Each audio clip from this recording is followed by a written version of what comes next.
Alors le sujet, c'est la foi de Jean Calvin. Et alors, tout d'abord, je me suis dit, qu'est-ce que nos frères à Château-Gontier et à Laval, qu'est-ce qu'ils veulent dire par la foi? Parce qu'il y a deux façons de voir.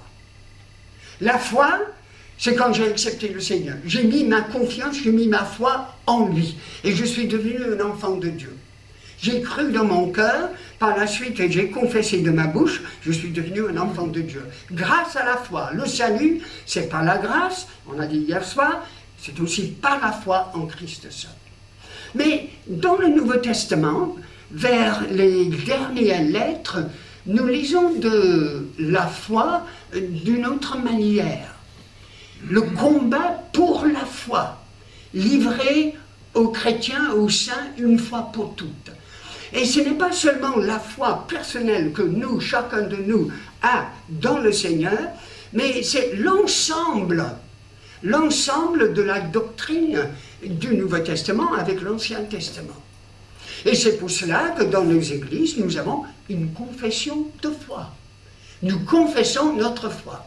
Et alors, souvent, ça c'est présenté avec des articles, le premier article, le deuxième. Le premier, c'est souvent en rapport avec la parole de Dieu, et puis au sujet de Dieu, au sujet de Jésus-Christ, le Saint-Esprit, l'Église, etc.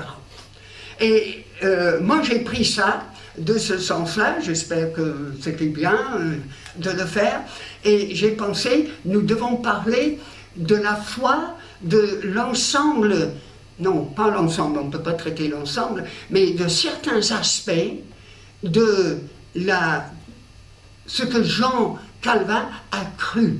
Qu'est-ce qu'il aurait mis dans une page de confession de foi? Et j'ai des transparents pour nous aider. Je vais vous dire que ça peut sembler un tout petit peu compliqué, et ça nous aidera à voir des choses qu'on ne peut pas voir en principe lors d'un culte. Vous savez, avec cette exposition, je m'en réjouis parce que ça me permet de parler de l'histoire de l'Église à travers de Calvin. Et c'est bon que que les chrétiens puissent apprendre ce qui s'est passé après le livre des Actes. Voilà un livre historique sur l'Église dans la parole de Dieu. Et ça termine 60 ans après la naissance de Jésus avec Paul en prison à Rome. Qu'est-ce qui s'est passé après? Il y a quelques petites réflexions dans les épîtres, Timothée, et puis aussi dans l'Apocalypse, les 7 lettres, qui nous donnent une idée de comment ça a progressé, mais au fond, nous n'avons pas encore une histoire de l'Église. Et il est normal que nous, chrétiens, que nous nous intéressions à cela. Il y avait des choses importantes qui se sont passées. Et puis au XVIe siècle, comme on a dit, comme on a parlé hier, concernant la réforme Jean Calvin. Et c'est seulement un chapitre très important. Mais il y a 1500 ans d'histoire d'Église ou de la chrétienté. Et un petit peu du christianisme, je dis un petit peu du christianisme, parce que c'est le christianisme qui est l'affaire de Jésus. Il est venu annoncer le royaume de Dieu, il est venu annoncer le règne de Dieu, il est venu annoncer la foi en lui-même, l'évangile. Et ça, c'est le christianisme.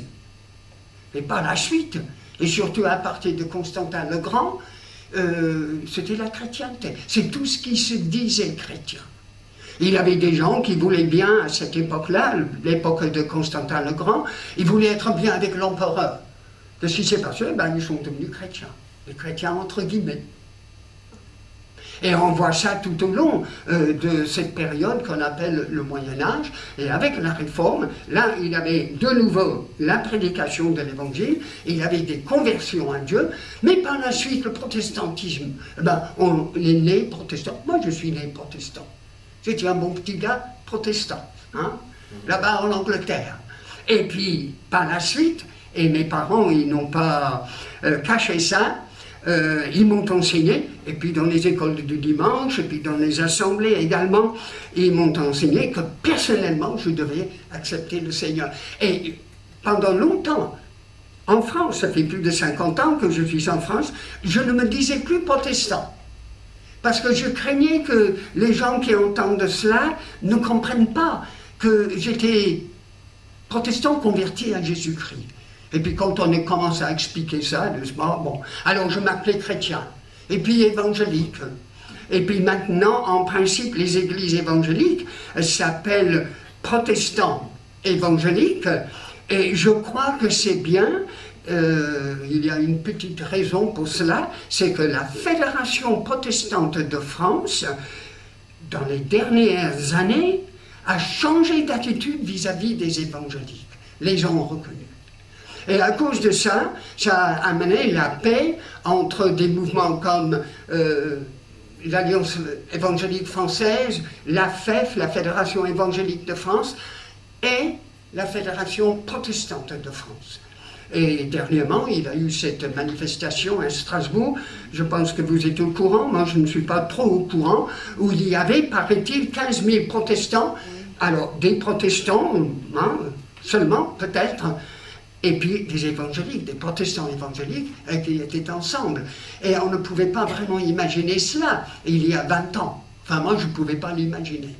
Et alors, je pense que ça a été un moment béni. Et puis, il y avait de l'évangélisation en même temps.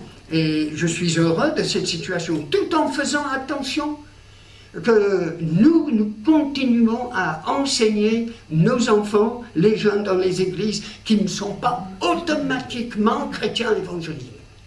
Il faut que chacun passe par la conversion.